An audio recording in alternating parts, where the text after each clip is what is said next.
Greetings to you all, people of God. So here we are to continue the story of Jacob and Esau part 4 from Genesis 33 and 35. And here we would talk about the reconciliation between the brothers after many years apart, with Jacob eventually receiving blessing meant for Esau. So Genesis 33, we see from verse 1 to 11 how Jacob and his brother reconciled again. Jacob, seeing Esau from afar, he bowed 7 times to meet his brother, and through my little research, Jacob bowed 7 times in order to win his brother Esau's favor and thus restore their brotherhood. Esau's heart was encrusted with layer upon layer of resentment due to Jacob's taking advantage of his hunger to buy his birthright and then stealing their father's blessing meant for him in deception.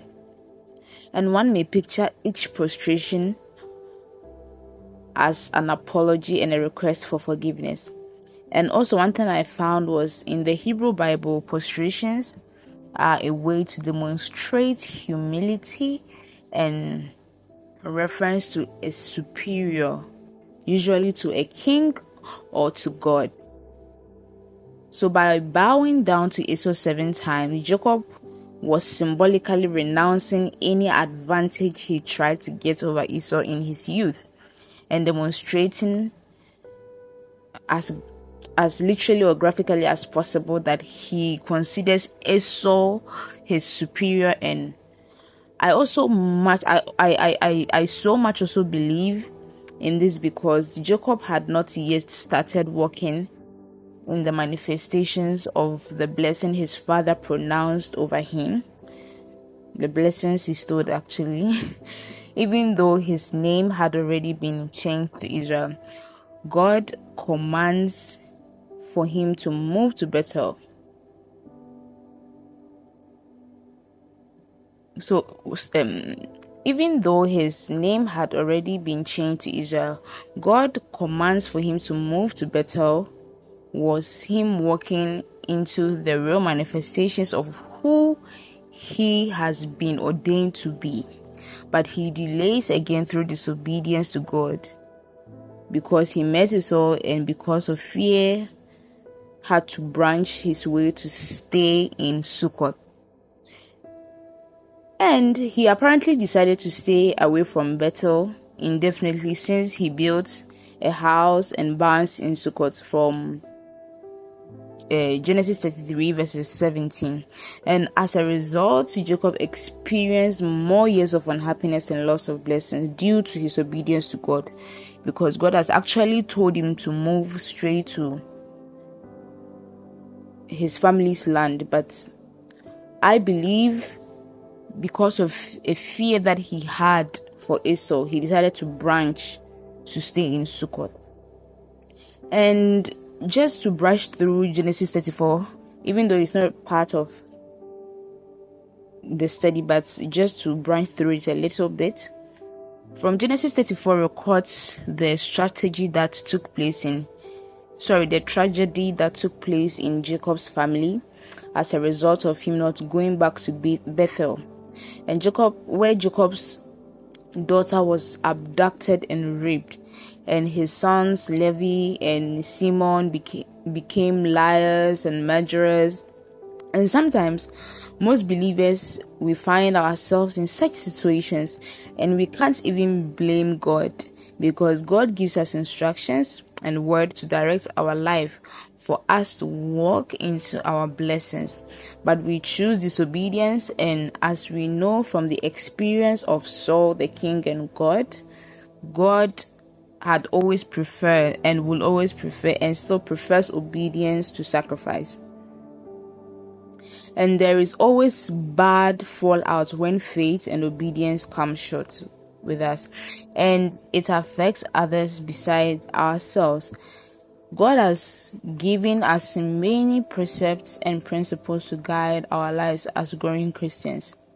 God does not expect us to question or change or compromise his commands to us. He expects us to simply trust him and obey him. Now to verse 35, Jacob was finally ready to listen with both ears to God. Now in verse 35, that is where we get to see that Jacob, now hearkening to the commandments and the voice of God, was now being pushed into his blessings.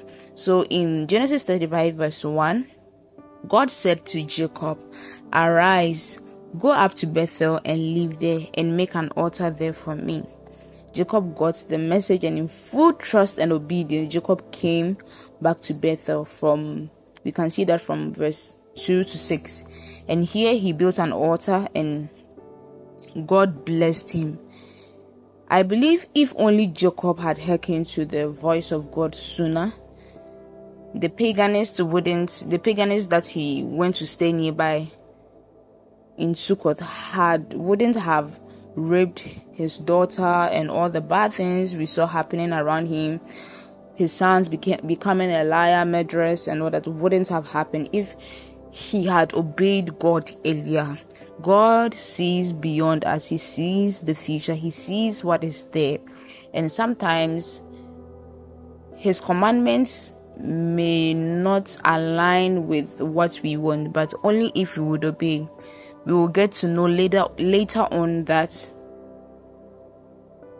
God knew why he gave those instructions or those commandments to us. So I believe Jacob would have walked into those blessings much earlier and would have prevented all these things from happening. So God actually continued to bless Jacob's life until he died. And I also want to encourage or say that God, the same way when Jacob obeyed and God continued to bless his life, that is the same way God continues to work and bless in our lives when we decide to obey in his word.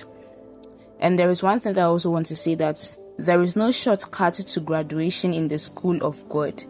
In the school of God, if you know the principles of obedience and humility, everything will just go as planned, as fast as things should be for you as a believer. So there's no shortcut to the graduation in the school of God. God wants to bless us and make us happy in Jesus, but that cannot be unless we trust and obey. I believe today's word blesses someone, blesses a heart, and I believe we've also been enlightened on the part 4 of Jacob and Esau. Remain blessed. God bless you all.